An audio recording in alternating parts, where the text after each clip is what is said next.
ನೀತಿಗೆಟ್ಟು ಬಂದಿರೋರು ಯಾರು, ನೀತಿಗೆಟ್ಟವ್ರನ್ನ ಕರ್ಕೊಬಂದವ್ರು ಯಾರನ್ನು ಎಲ್ಲರನ್ನೂ ಹೇಳ್ತೀನಿ.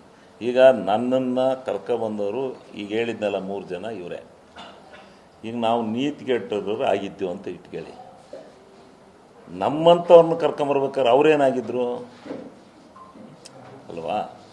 ಈಗ ನೀವು ಯಾರಿಗೆ ಹೇಳ್ತಾ ಇದ್ದೀರಿ ನೀತಿಗೆಟ್ಟವ್ರನ್ನ ಕರ್ಕೊಂಬಂದು ಅಂತ ಕೇಳಿ. ಸಿದ್ದರಾಮಯ್ಯನವ್ರನ್ನೂ, ಡಿ ಕೆ ಶಿವಕುಮಾರ್ನೂ, ಸುರ್ಜಿತ್ವಾಲ್ ಕೇಳಿ. ನೀವು ಹೋಗಿ ಕೇಳ್ರಿ.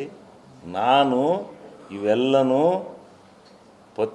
ಈಗಾಗಲೇ ಪತ್ರ ಬರೆದಿದ್ದೀನಿ, ಪತ್ರ ಬರಿತಾ ಇದ್ದೀನಿ. ಈ ದಿವಸ ಕೂತ್ಕೊಂಡು ಡಿ ಕೆ ಶಿವಕುಮಾರ್ ಅವ್ರಿಗೆ, ಪಾರ್ಟಿ ಅಧ್ಯಕ್ಷರಿಗೆ, ಹೈಕಮಾಂಡ್ಗೆ ದೂರು ಕೊಡ್ತಾ ಇದ್ದೀನಿ.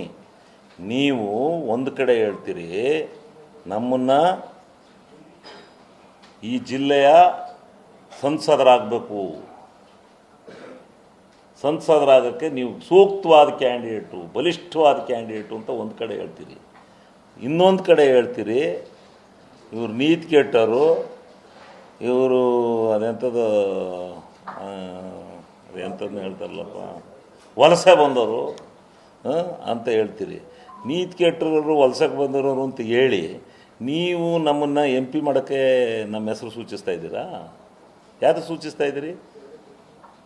ಈಗ ನೀತಿಗೆಟ್ಟರು, ಬುದ್ಧಿ ಕೆಟ್ಟರನ್ನೆಲ್ಲ ಪಕ್ಷಕ್ಕೆ ಕರ್ಕೊಂಬಂದರೆ ಯಾರು ಅವ್ರನ್ನ ಕೇಳಿ ಹೋಗಿ ನೀವು.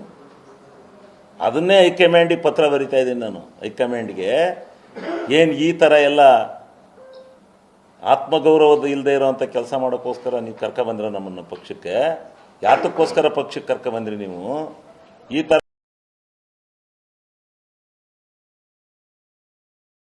ಶಿವಲಿಂಗೇಗೌಡ ನಿಲ್ಲಬೇಕು ಅಂತಲೂ ಹೇಳೋದು.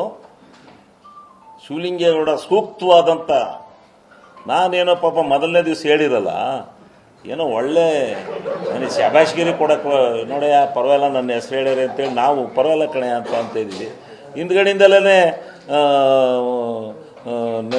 ಪುಣ್ಯ ಇಲ್ಲದೆ ಅದೆಂಥದ್ದು ನೈತಿಕತೆ ಇಲ್ಲದೆ ಇರೋರು ಇವರು ವಲಸಿಗರು ಅಂತ ಹೇಳ್ಬಿಟ್ಟು ನಮಗೆ ಶೀಟ್ ಕೊಡೋದು ಸೋಲ್ಸೋ ಕೆಲಸ ಇದು.